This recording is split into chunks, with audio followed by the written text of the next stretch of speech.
Eric Jacobus, how are you, mate? Good, Scott. How are you? When it comes to screen fighting or the art of action, I always think of you, Eric, because you have been doing it for a long time now on the indie scene originally. But man, have you put together over the years some crazy fight sequences. I've always watched your stuff, always admired it greatly. And for a show like this, I can't believe it's took us so long to get you on. So thanks for doing it. You are going to teach us about the art of action. I'm excited to. Thank you. And this is one of my favorite podcasts, Scott. So it's a huge honor. Thank you. Yes. Put that in your pipe and smoke it. All right, cool. I'll cut that out. Don't cut it out. It's great. So, Eric, just tell us concisely, if you can, how you got into the business of screen fighting. What lit your fire? How old were you when you did martial arts? All that sort of thing. Yeah, I achieved the yellow belt in strip mall Kempo karate, like all good 12-year-olds. And ducked out of that. I had no interest in martial arts for years. And I got into math. I was a math and physics major. I was going to get through, Calc 2 in high school, and left high school a year early and was going to go. I wanted to work at a particle accelerator, honestly. Like, that was my vision. Yeah. I was a computer programmer when I was 15. Yeah, I was a big tech nerd. And so I was learning programming, and I learned how to build websites. But then I saw a Jackie Chan movie with my dad, Drunken Master 2. And this was, after a couple of his films had come out in the US in the late 90s. And I got hooked. And I decided to review Hong Kong movies after that, because I knew how to make websites. And back in 1998, that was no small endeavor. It took a lot of effort to put a website up back then. Yeah. But I knew how to do it, and I could make it kind of, I could design it fairly well, because that was my job. And I wrote probably 500 Hong Kong film reviews. I really obsessed over it. Oh, wow. On this website? And I would just focus on the action. I'd give a little brief moment, I'd give a brief note on the story, and then I would just break down every fight scene and start naming stunt guys. I would go back and edit old reviews and add stunt men's names in, and went through 500 of these things. And at a certain point, I had a forum. Vlad Rimberg was on this forum. Manny Manzanares was on this forum. And we would just talk about Hong Kong films. And then we started thinking, well, what if we just started doing these backyard kind of skate videos, but doing it the Hong Kong movie style? Because we had broken down these fights so much we could kind of understand how they made these things, and it was very efficient. Unlike the Hollywood system, where it just required so much upfront costs. And we started sharing sound effects and filmmaking techniques, and that's how it started back in 2001. So you immediately recognized the way they shot the Hong Kong stuff as opposed to the American standard, get all the coverage, figure it out in the editing room.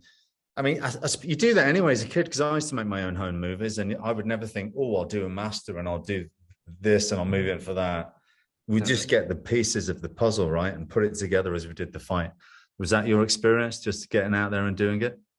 Yeah, it was like you said, it's like making a home video. You don't even think of coverage. So it's almost like de facto indie filmmaking is the Hong Kong style in a certain way. But there was also this way that, in the Shanghai studios back in the 30s sort of figured out how to make wuxia films very compelling, because they would use editing in very novel ways to simulate flying, to be able to defy physics. And there was also that novel aspect of it where you could tell an action story with editing and camera.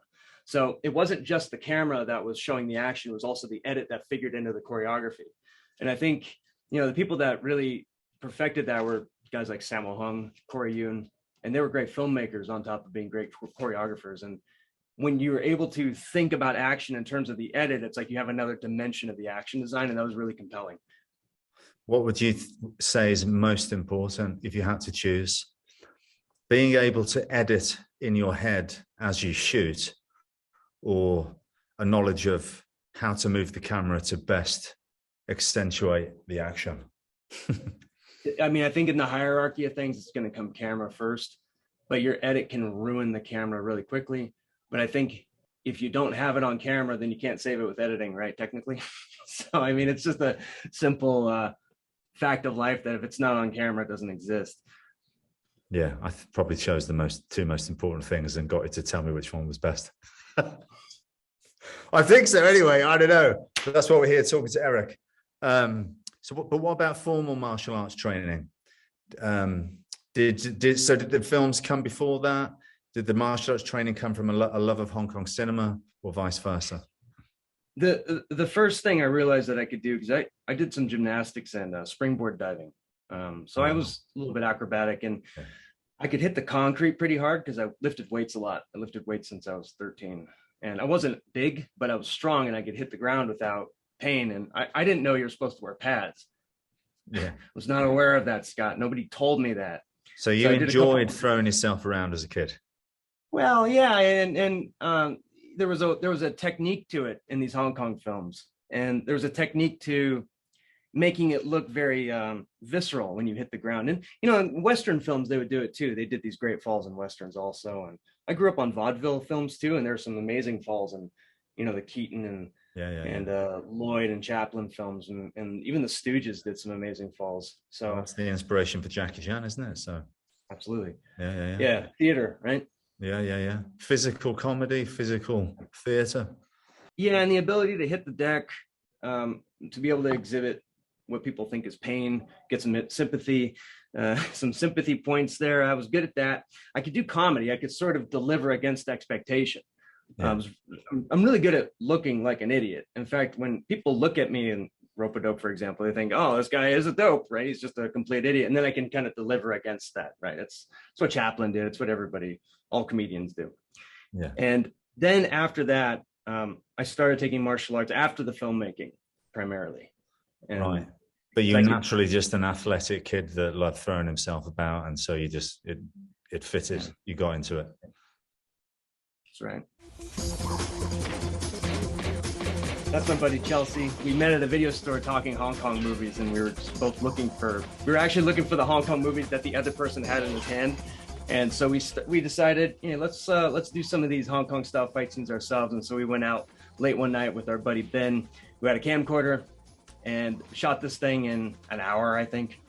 And this was after watching, what did we see? I think it was Jet Li's, one of Jet Li's wuxia movies, and we went out and did this. And first time we made a movie, after this little You've only gone and done the police story, but it wasn't until the moving escalator. Yeah. And after this, we went nuts. We realized that, oh man, there's like a new thing that we can do with ourselves, so that we're not just, because we're in a small town. This is Redding, California. We had nothing going on, really. Yeah. And so we just needed something. And that's what we did. And we started doing that every weekend for a year and a half. So that is the stunt people, is just a group of lads that found a common thing that they enjoyed and got together and started kicking shit out of each other and filming it. Right. And it just so happened that there was enough of you in the same town that enjoyed it. Yeah, I think we got them all. Yeah. About 8 of us. And so, there's no better way of teaching yourself. Anyone listening out there that's got aspirations to do it, there's nothing better than just grabbing a camera and going out there and teaching yourself. You can see from that it's humble beginnings, and we could pick that apart till the cows come home. But that's how you get started, right? Just get stuck into it. And what we would do, every time we went and shot something, I'd stick it on. So we would shoot. I'd get the team together on Friday and kind of plan the shoot. We might shoot Friday night. We'd shoot Saturday. I'd go home Saturday night and edit. And then Sunday, I'd finish editing and upload it by the evening. And then on Monday, we would start getting feedback. And I would put it on our server and put it on the forum. And our forum was pretty big at that point. Like I said, we got all these indie filmmakers around the world doing this stuff. And we would get 98, is it? This is 2001. And you're filming that on what, a Hi8 camcorder or something? Or? Not even that. It was VHS-C. It was literally a small VHS. So you editing between two VHS players? No, I never had to do that. This was right at that moment where digital editing was starting to come around, where you could buy like a Belkin USB, video capture device, and it wouldn't capture all the frames, but we didn't care. I did what I could with my computer that I built, and because I had edited clips for the Hong Kong film reviews, I understood editing and how to put the clips together, and so I had the software to do it already. And then I ripped off some sound effects from Hong Kong movies and stuck them in, and that was it. Man, they've got it easy these days, haven't they? Yeah. Back then, when I first started doing my home movies, I had to edit between the two VHS tapes.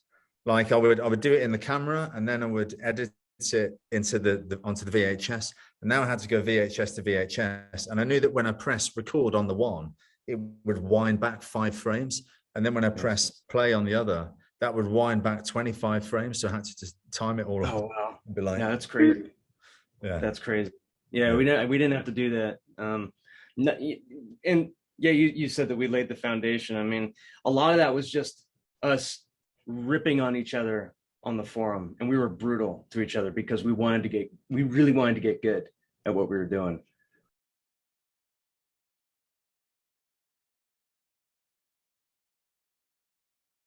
Well, indie filmmaking derailed my math and physics plans, and I just found a new passion and applied to film school, got in at San Francisco State, and moved out there summer of 2002, and started making a new crew there. First thing I did when I got there was I opened up the phone book, went to martial art classes.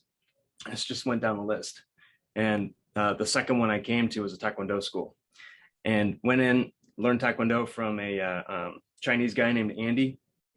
And I started telling him, what I'm doing in San Francisco. I said, I'm trying to make indie films, Hong Kong style indie films. And he says, wow, I've always wanted to make like Donnie Yen style action films. He's a big Donnie Yen fan. And so we sort of had an exchange there, right? Where he would teach me Taekwondo, and, we'd do movies together, and I taught him falls and all that. And so he was sort of my first guy in the Bay Area. Okay. And so I put him in the short film. We had I had a production class. It was 16 millimeter. And the film teacher, she said, make a shot list. I made a shot list of 45 shots, which was very easy for me to accomplish in the 3 hours that we had. And she said, cut it down to 20. You'll never make it in time. I said, you don't know what you're talking about. I've made movies for a while now. We did it, and we went and shot this thing in 16 mil. I think we did 60 shots in 2 hours.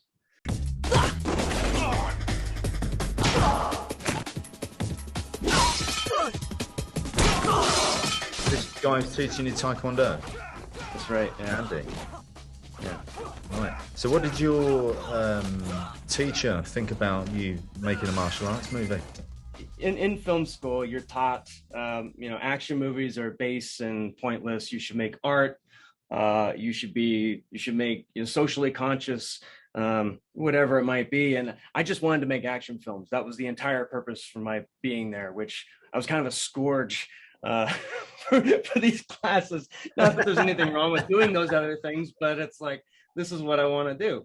And so I showed the film, and I went through quite a process to make that film very presentable. I had it color corrected at Monaco. I mean, it's 16 millimeter color adjusted at a lab, and I had edited the whole thing on a I think it was called a Steinbecker or Steinbecker. It was a 6-reel editing thing that I had to break into a room in order to edit it at the school because there weren't enough editing stations. Long story short, I show it, and it's one of the only films that's actually complete and exposed in the class properly. And she looks at me and she goes, she shrugs, and that was it. That was her response.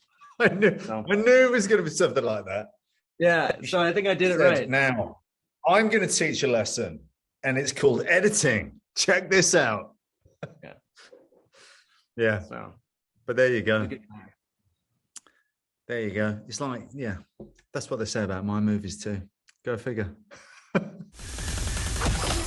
probably spent 5 days shooting this fight, I think. And it was cut short because we just wrecked ourselves hard on this fight. There's one coming up here. Right here, this one. So I hit my head on the ground right there. So the dust so hard. Yeah, it was nasty. So I had a concussion, called it a day, came back, and we started shooting this. There's Ed in the garbage can. Yeah. Yeah, I must see that again. Right here. Oh, I can see that now. I didn't even know what I was planning to do with that stunt, but there it was. I think I was trying to go onto the garbage can, and there's just no way I was going to make it.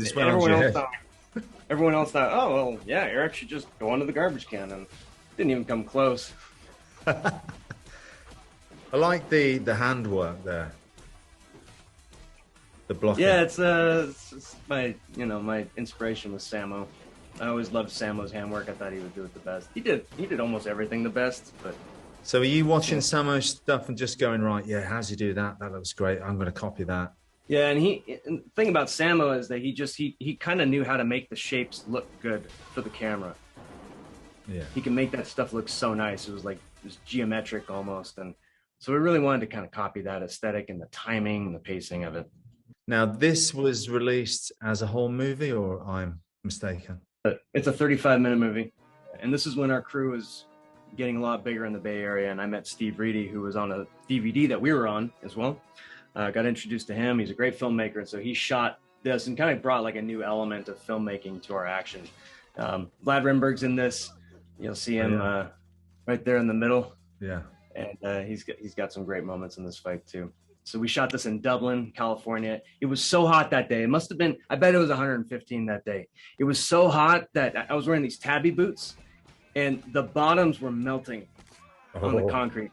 They were so thin. And so I had to actually put bubble wrap between my feet and the tabby boots. I like that bit of connection there. Any padding on your foot, or you just because you got the cowboy on? Nah, I didn't put any padding. We had just seen Ong Bak. Ong Bak had come out like maybe a year before this, and so we really wanted to do the real contact stuff. Yeah, give it up to the gods of action.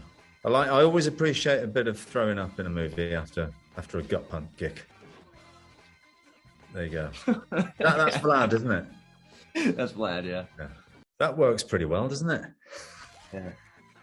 It was a fake leg. We had a roll of it was like a cardboard tube we stuck in Vlad's pant leg.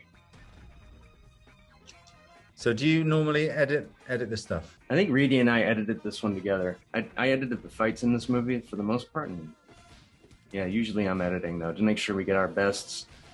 You know, I'll pick the selects and I'll lay sound in a lot of the time too, because sound design is so important in fight scenes. The voices, the hit sounds, the timing of the hit sounds, and also there's sort of I change the tones on the fight sound effects too. Like I'll increase the pitch on one and lower it on the next one, so it plays a little bit like a song. So if there's a combo, it's not pop, pop, pop, pop, pop, pop. It's like pop, pop, pop, pop, pop, pop, pop. Right. So I just changed the tones on it, and it just adds that kind of extra level to the fight.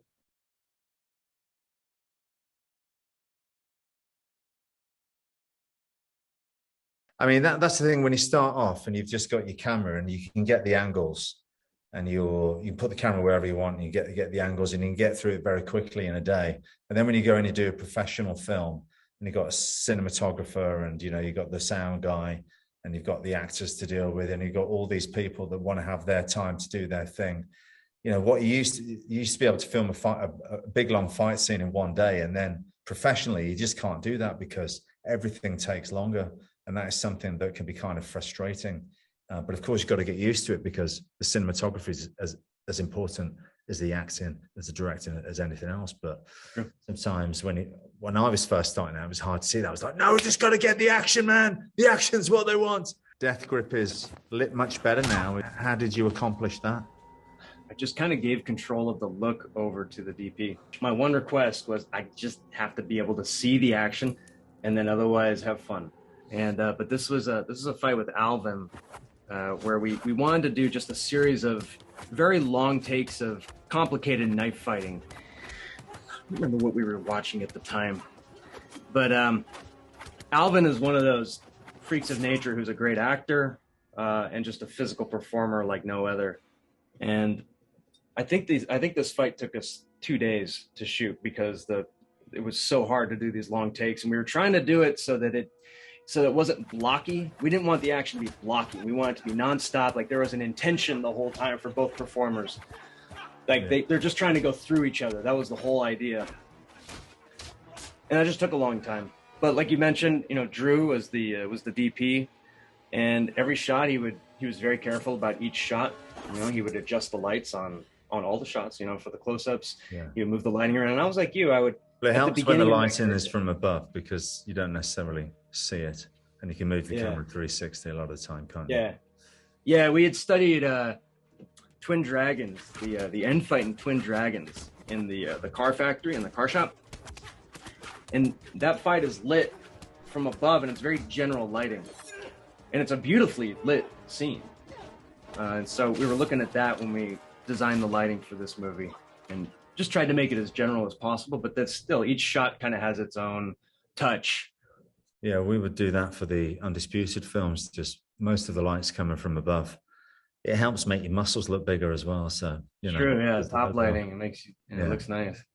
But yeah, if you haven't got a lot of time and you've got to shoot a fight and you haven't had the pleasure of previs, which if you can do the previs, then do it. But even then, you know, you don't know where the light's going to be. You want to be able to shoot 360. You don't want to be constrained.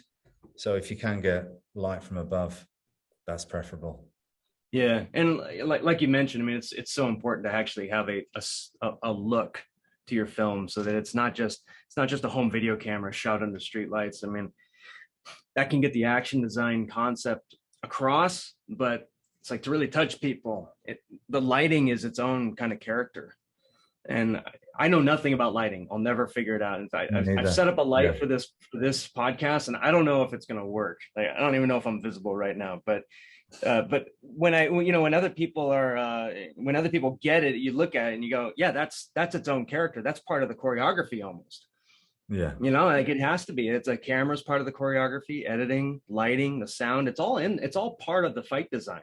And if you can play to the lighting, I mean, how much better is that?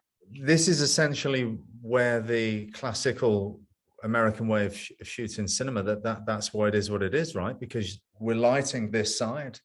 So we're going to get the master, and then we'll get the coverage from here and here. And then we're going to flip to the other side, and we're going to light the other way. And then we'll get the coverage that way. So that's the reason, right?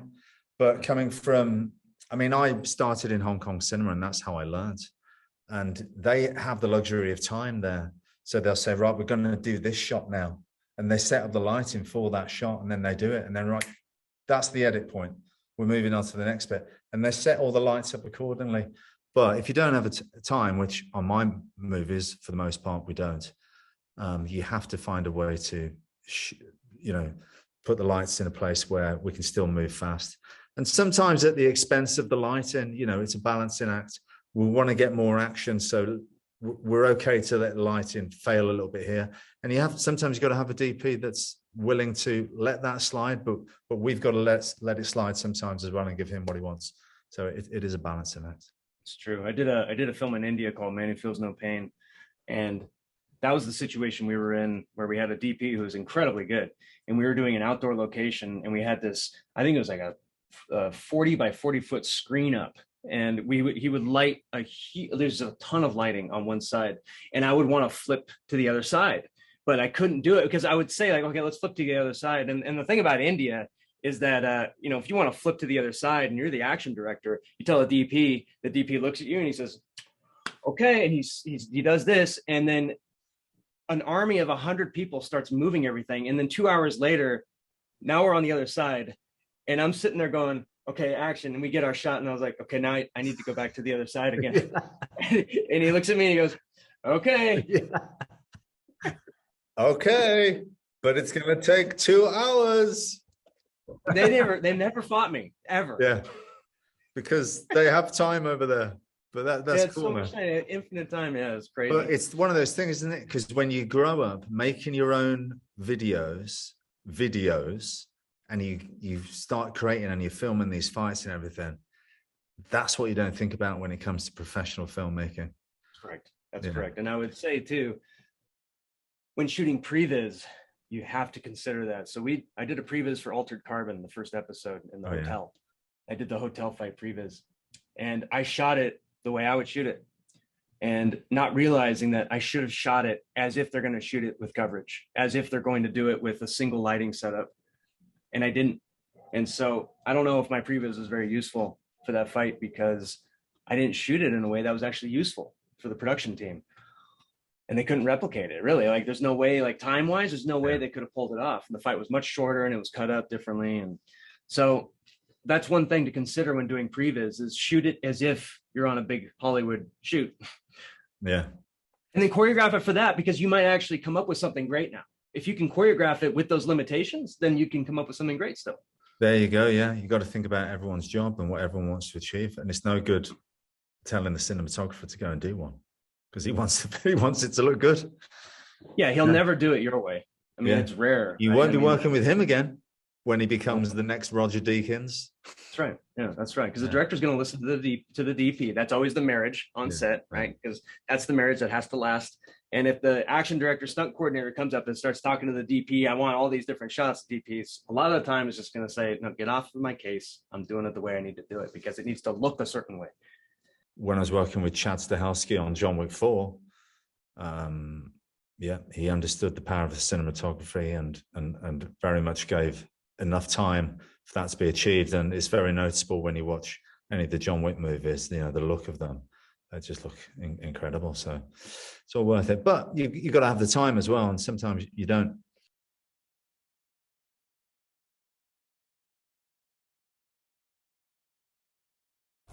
In the game, he's kind of like the most human of the characters, perhaps, because all of his weapons are just sort of these police weapons. Still want to make fun of my fucking vest?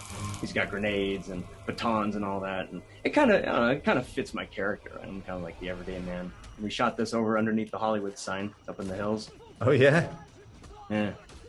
I went for a walk up there once. Pretty treacherous. Yeah.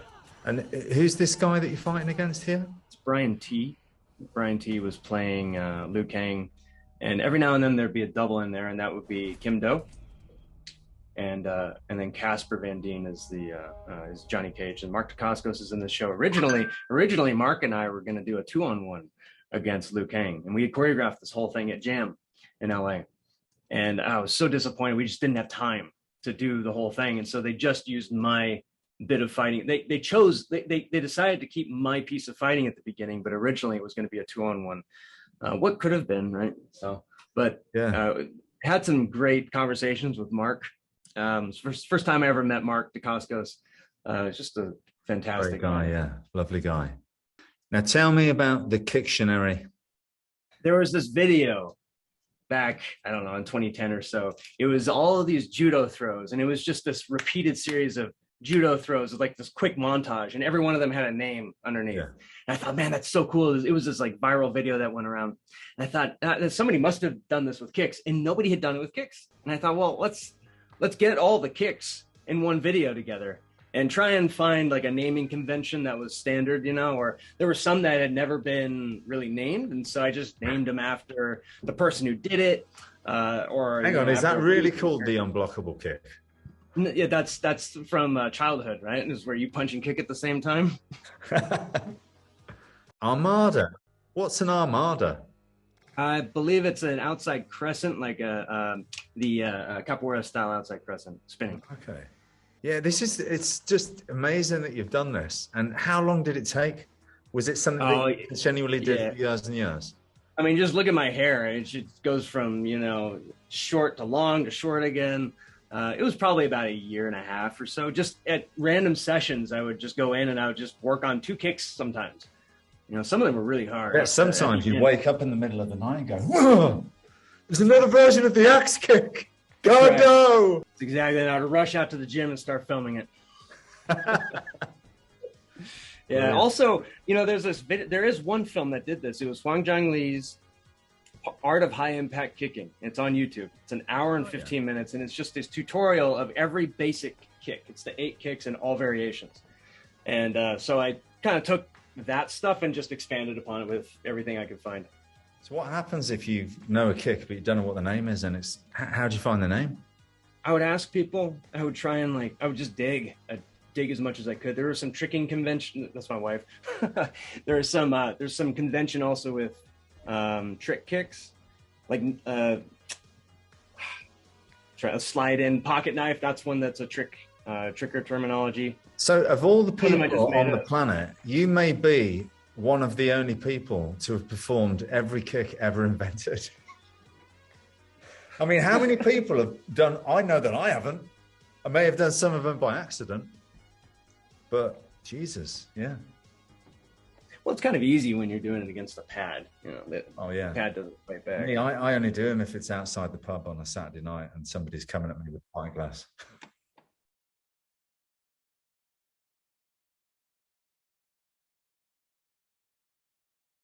Okay, yeah, talk to me about Beard Off because this needs explaining. All right, so I think we were about to do rope-a-dope and I had to shave. And I said, well, if I'm going to shave, I'm going to make a video about it. And so in this film, I you know, bearded me meets this sort of like Terminator version of me. And the Terminator version of me seems to want something. And it's like, well, what does this guy want? And he starts attacking me, and it's this horrific kind of, you know, it's like a snuff film where he's ripping this guy's beard off, right? And he starts putting it on. The enjoyment of putting it on there, look, he's loving it. And like this is all practical. So we had figured out on a shot list of how to like make this stuff all work. And Sean Finney was doubling the other me for every shot, and and then it just goes on repeat. But the continuity of it is mind-boggling, because you'll have to shave a bit off and then get both sides of it with that part off. And exactly. So like the first thing I did was I think I shaved the right sideburn first, and then I shaved, and then so that was getting the, you know, this side ripped off. And then it was getting this put on. And so we figured it out. We were really careful before I, you know, even touched my face with the razor, and then it worked. I mean, if we had done it wrong, it would have been a waste, and I would have, you know, it would have been a wasted shave. Well, this is the thing. What makes you're so inventive with the things that you do. You know, you're thinking outside the box, which is very original. Thanks. I mean, that's sort of the nature of comedy, where you look at standards and conventions in the action genre. This is what I do. A lot of time I spend just watching action films and going, well, how can I do something different than that, deliver against expectation, but do something that's also logical and also kind of interesting. And that's just the creative process. Very inventive. So I started copying Tekken moves. I had been in China for 3 months with Clayton. He brought me on to do Heart of a Champion. And I was pre-visiting out there, and I wasn't really physical when I was in China, and my health really declined because I was in Beijing and I got so sick, and I came home and I was just 30 pounds lighter, Scott. It was bad, and I was like, well, I got to get back to health. And so once I kind of came to, I started just working on my performance, and I thought, well, why don't I just copy Tekken characters as like a test to see if I could do that? And Tekken's this fighting game from the late 90s. I think a lot of nerds learned martial arts from Tekken, actually. It was the first time a lot of us had seen capoeira. You know, there was a Jackie Chan character, like Liu Long character. I like the Taekwondo guy. Yeah. And the funny thing about that Taekwondo guy is that when I showed this video to the director there, Katsuhiro Harada, and he said that Taekwondo character was hand animated. They didn't even motion capture him. So I was trying to replicate moves that had been done by hand and not by a person. A lot of the game had been motion captured, but apparently that character had not. I didn't know that.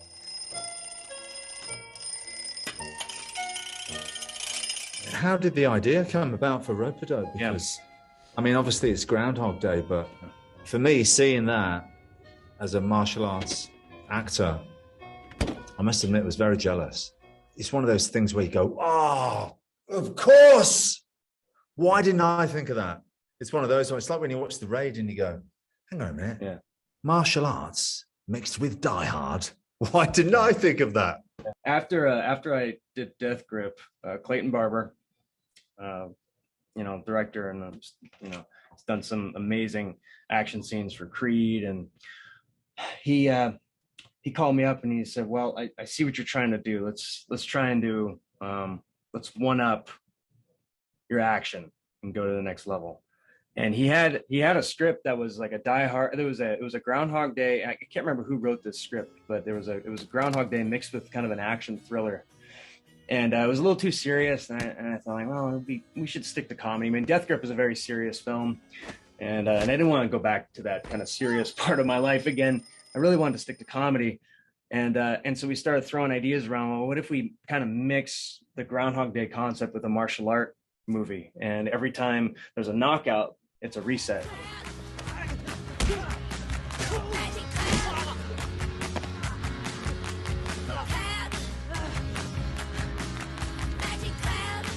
Yeah, we had that moment too, Scott, where we thought, like, why hasn't anybody done this? This is crazy.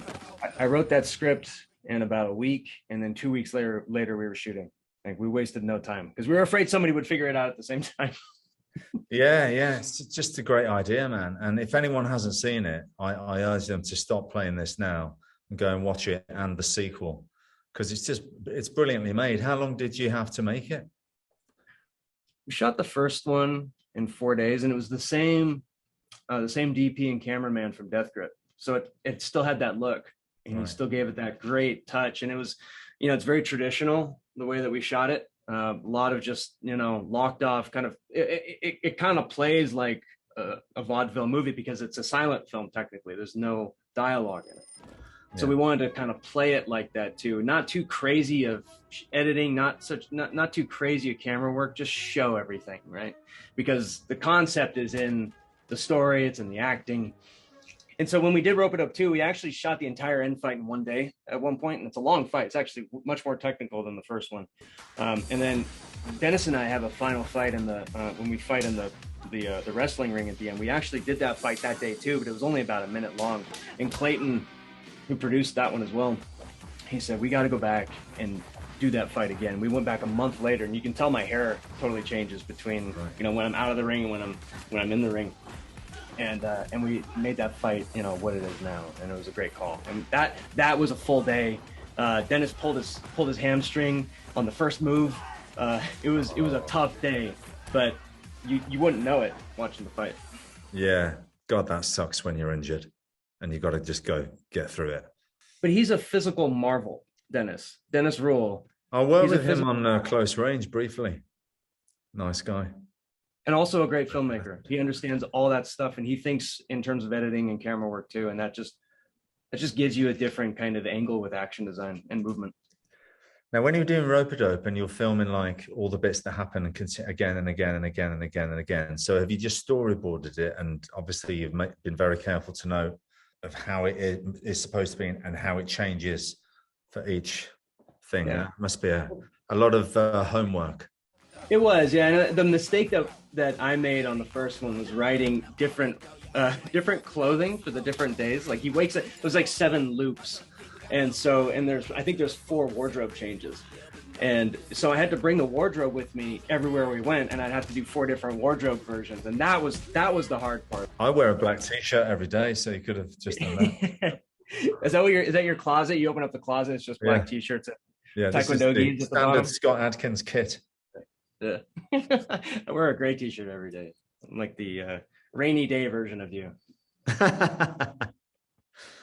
You should come to England then.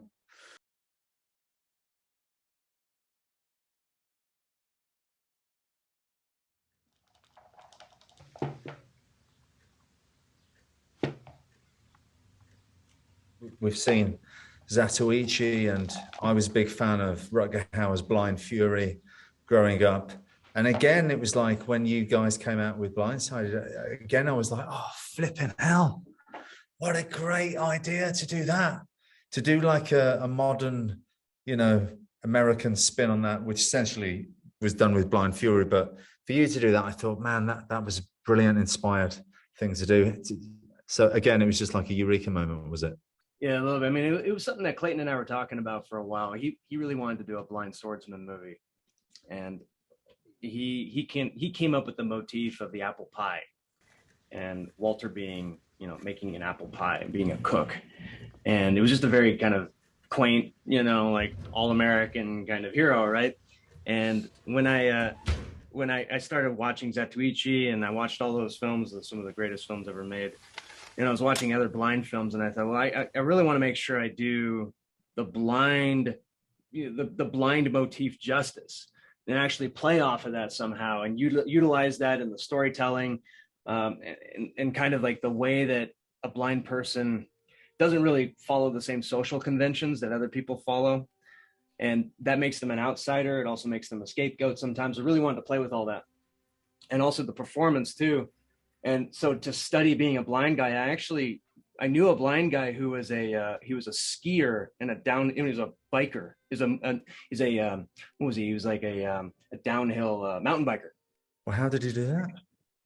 I think with mountain biking, he has he holds somebody, but then for skiing, I think he just does it, man. I don't know, like, he can't see. He's 50. He was at the time anyway. He's in incredible shape. The way he works out too, because I trained with him, and he showed me how he worked out. He doesn't know how much weight he has. He just sort of like pulls weight until it's too much for him. It's just totally different kind of thinking. Yeah.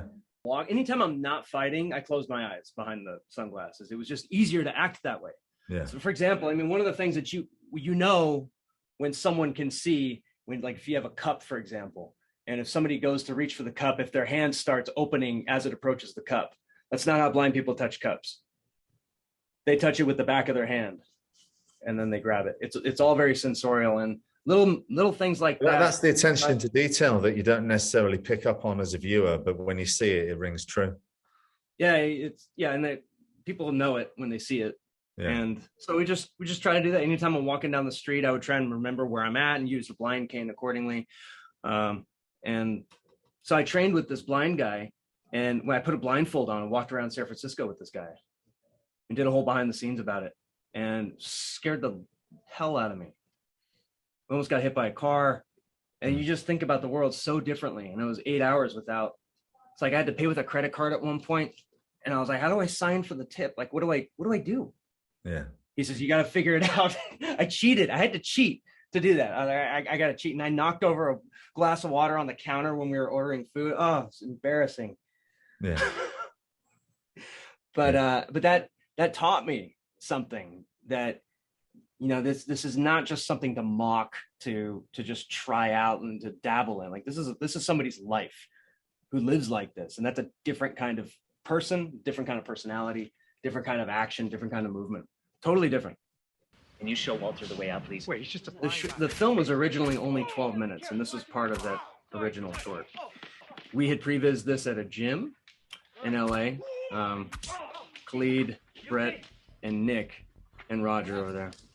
And it's just some of the best. Like, these guys are great. The thing that really sells fights like this is the other guys. Like, if you're not acting as the other guys, I mean, they're so good as performers. They just look like actors fighting, right? Which is what you want. Yeah. And I didn't have them do martial arts. Like, these are street thugs. I'm not going to have them kick. I'm going to have them pull out knives. It has to make sense for the fight, right? We had to limit ourselves. Walter has a cane. The main character, he's got a cane. He should use the cane. That should be the main weapon. I wanted to kick, and I send over videos to Clayton. There's one kick. I do a couple. Yeah. Clayton said, like, let's just do less kicks. You got a sword, man. You got a cane. You got to use that thing. And then everyone always laughs at this part. So all the guys start pulling out knives. And I got this little, like, letter opener inside of my cane. One thing that you notice if you ever simulate being blind for a day is your hearing changes within hours. You start hearing differently. You really do. I could hear walls. There was this moment when we were on the rooftop, and I was with, the guy who was training me. His name was also Walter, by the way. And he I had the blindfold on, and I was freaking out a little bit because I knew there was a swimming pool there, and I didn't want to fall into it. He said, now listen, do you hear the fountain? I was like, I can't hear a fountain. He's like, no, just listen. And you can actually focus your hearing. And then I focused my hearing, and I said, oh, wait, I can hear it. He said, yeah, let's walk toward that. It changes so quickly. It's amazing. Yeah. So you spent the day on this action sequence and the drama? This one took longer? The drama and the action took 2 days. Like that little tricky bit there. I mean, that's probably not easy to do, is it? Spinning that around your hand. I'm actually a very clumsy guy. I'm really bad at catching a ball. I'm not like Jackie Chan. It takes me so many takes to get that. Well, Jackie Chan would say the same thing anyway. So can't fool me. Yeah. Is David no? Yeah, and he's a producer on it too. And David's another one of those guys who like thinks as a filmmaker and performs like a filmmaker. So he knows how to play the camera. He understands the editing process. And so we were really able to solve a lot of problems together. It's been watched a hell of a lot of times on YouTube. Millions of people have seen that. So it's very successful. People love it, right? Seems like it, yeah. Yeah. So I'm going to ask you a plain question. You've always been kind of in the indie arena, doing stunt people, and like that's on YouTube, rope dope's on YouTube. What's the deal, man? Like I just call it stubbornness, maybe. Maybe I'm just too damn stubborn, Scott. I mean, ask anybody. I'm pretty stubborn about things. Like, I'm collaborative, but I'm stubborn about design. I'm stubborn about making sure that we're not doing the same thing everybody else is doing. And that sort of weeds me out of the pack very quickly. And I'm not going to be a victim about that. I'm going to go off and I'm just going to do things the way I need to do them. And I don't mind that. And I've done pretty well for myself by doing that. It took me a long time to become a full-time stuntman. Like I said, it took me 12 years of doing day jobs and depleting my savings, just doing this, just grunting it with indie films until I was noticed by Santa Monica Studio to do God of War. And when they brought me in to do motion capture for Kratos, it was like, I can do this.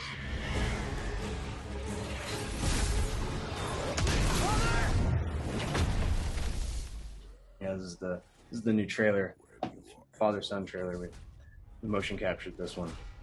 That's me. So what sort of stuff goes into this? I mean, obviously we all know how it's sort of done in the volume and all that now, but in terms of like, how does it work? And is there a director that's got a vision of what the trailer's going to be, and it comes to you guys to come up with the action? How does it work? Yeah, I mean, the director's got storyboards, and then he came to us to design the action. We did a video previs, we did a motion capture previs at our studio, and then we went and motion captured the full thing on an optical volume in LA. So it's a long process to do motion capture, especially when it's polished like that, and doing the gameplay as well, because when you're doing the entire game as well, because I did for the most part, I did Kratos's stunt combat in God of War and a few other characters too.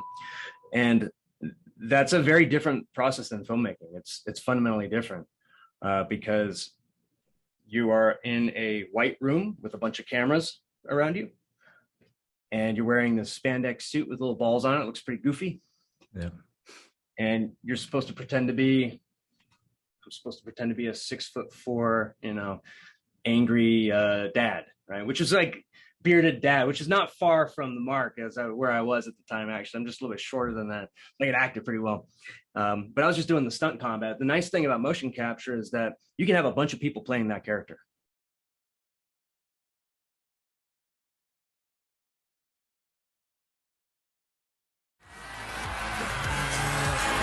After doing God of War, my brother-in-law, Zach, and I got together and bought a couple motion capture suits. They're Extend suits, so they're much lower cost, but the quality is extremely good. And we decided to start selling motion capture to game studios. And we did this for God of War Ragnarok, the latest one. But in order for us to actually get our name out there, you can't talk about a video game while you're working on it. It's like government secrecy. So I said, well, let's just make some short films using the motion capture suits. And I figured out how to use a 3D engine called Unity. That's what I shot this one in. And it works like Premiere. It's almost the same exact thing. If you know After Effects, you could learn Unity or Unreal, and you could shoot and edit a 3D action film. Dennis and I motion captured this entire short. It was 8 minutes long. We motion captured the entire thing in 2 days with the two of us. Just the two of you playing each part. In a crew of 2 people. And then the editing process, that takes a while. I was learning the engine at the time, but you could probably do the entire layout and editing process in a month and a half. Look at this guy. So it's a little rough around the edges. The hands aren't quite right. There's certain things. Yeah, we wanted to remake the Big Trouble in Little China alley fight. That's what it is. Yeah. 6 demon bag, man. Right. What's in an egg? I don't know, but make you feel like you can do anything. My film company is called 6 Demon Films, so I'm obviously a big fan of Big Trouble. I love that. That's cool. Same deal. Yeah, we motion captured this whole thing probably in 4 hours, and then a 3D designer laid it out in another 3D engine called Unreal, and that's what they shoot. I think Disney uses Unreal to do all their productions now, all the big ones anyway. Star Wars stuff is Unreal Engine, isn't it? Within the volume, whatever that's called, with the big LED wall. Yeah. And then you lay it out. It's like an After Effects composition. You lay it out, you lay all the clips out, and then you go in and you can shoot it with a virtual camera you actually hold up an iPad, connect the iPad to the Unreal Engine, and then you're actually a camera in the scene, and you can shoot like that too. So Right. it's a fantastic process. Nice thing too is So that, once you've got all the footage, all the moves, all the choreographies in the computer, then you just decide what angles you want to choose. yeah, and as we're shooting it, I have the angles in mind already, so we can still be Yeah. economical. But the nice thing is that if your shot is off, you don't have to redo the performance. Performance is done. You just reshoot it with the iPad. So you just play back the performance, and you can just walk around the performers in 3D and shoot it however you want. I think shooting previs that way, once this is easier for stunt viz guys to use, Yeah. that'll be the tool. All right. Yeah, that'll be it. And I suppose if you like do a kick and it's meant to hit the guy's face, but for the angle that you want to use, it doesn't work, you can always just move them closer together. Yep. Yeah. What's nice too is anytime we do impacts, like if I'm going to kick a guy, I don't actually have to kick him. I kick a pad, and then another set technician will bump the guy with like a kicking shield, and then I'll just put them together, so you get a really good impact, but there's no injury. Oh, okay. Yeah. Cool, man. Brilliant stuff. Learning all sides of the filmmaking trade.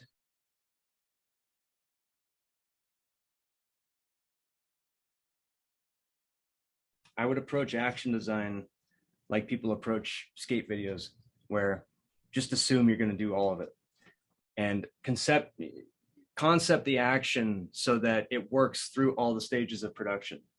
And this is the way that indie films should just be made. It's not as easy in Hollywood because you're not going to have control over the camera, and you're definitely not going to have control over the edit. But when doing your own projects, to be able to just do it and lay it out in your head in an abstract way and plan out your action so that it's good for camera and it's good for editing. Study the masters like Sammo Hung. They did it perfectly. He sort of like invented the entire technique, like he perfected it anyway. And I would just encourage not just filmmakers, but also stunt performers to go through the whole process of making films. You can do it with anything now. I mean, everybody's got a HD camera in their pocket. This is crazy to think about. If I were to go back 15 years and tell myself this, I was like, get out of here. You don't know. That's impossible. What's HD? I wouldn't even know what the hell you're talking about, Yeah. But now you can just do that. And HD, 4K, man. 4K in my pocket. Yeah, not mine. I got one of these phones, but that's all right. The iPhone 13. I won't reach back because I fall off the chair, and we're not vaudeville today. But that is a 4K camera. Yeah, it's amazing. Yeah. I mean, they even have LiDAR cameras on them now, so you can even shoot right. You can shoot 3D. You can actually map out a whole scene. Yeah. So make short films. As a performer, you should make short films so that you understand how performance affects camera and how camera affects performance. Understand camera as a performer. Do camera work also. Be a camera op. The more you do this stuff, the more you can conceptualize and edit your own stuff. Absolutely. Which is so easy now. I mean, it's all there, and we do anyway. Where do you think action goes from now? I mean, you can do anything. You can make people fly. You can do all the superhero stuff. You can do face replacement on stuntmen. It's so refreshing, though, for me to see something like John Wick, where they use a lot of visual effects and all the rest of it, and the tricks of the trade, but you get to see the real deal also. Yeah. A lot of real in-camera fighting. Yeah. But it's few and far between these days because you can just put people's faces on stuntmen. Yeah, it's crazy. Yeah. I mean, if I knew the answer to that, I could probably retire. Yeah. There's always gonna be a desire to go back to what's real, right? It's like you still have theater, you still have painting. The stuff is still doing just fine. So I think that'll always be around. What I look forward to is when storytellers who don't have any money, who are in their basement, in their mom's basement, in a small town somewhere in the middle of nowhere, can open up Unreal and make a sci-fi film on a space station look as good as anything that Hollywood puts out. That's the future, isn't it? That's what I would love to see. And it's kind of happening. It's slow, but I'll say this, that as a filmmaker, if you're looking for work right now and you're having a hard time finding work, if you learn Unreal, study Unreal, the sequencer, and make a film in Unreal for 2 or 3 months, put a reel together, you will be hired. There just aren't enough Unreal people to service the market. Like they're always, any Unreal artist that's out there just gets snatched up. And we know because we try and hire them at our company and they're gone. They're just gone. As soon as they pop up, they're gone. And film schools they're still not teaching Unreal at a lot of film schools. They still don't even know about it a lot of the time. But if you were to learn Unreal or Unity or Blender, guaranteed, you will not be able to stop working. Good words. Well, Eric, it's been a pleasure, mate. I have been watching you for many years and always appreciate what you've done. Keep doing it, mate. I want to see some more original content coming out like Rope-a-Dope and Blindsided. I was really blown away by those two in particular. And keep doing what you're doing, mate. And thanks for teaching us the art of action.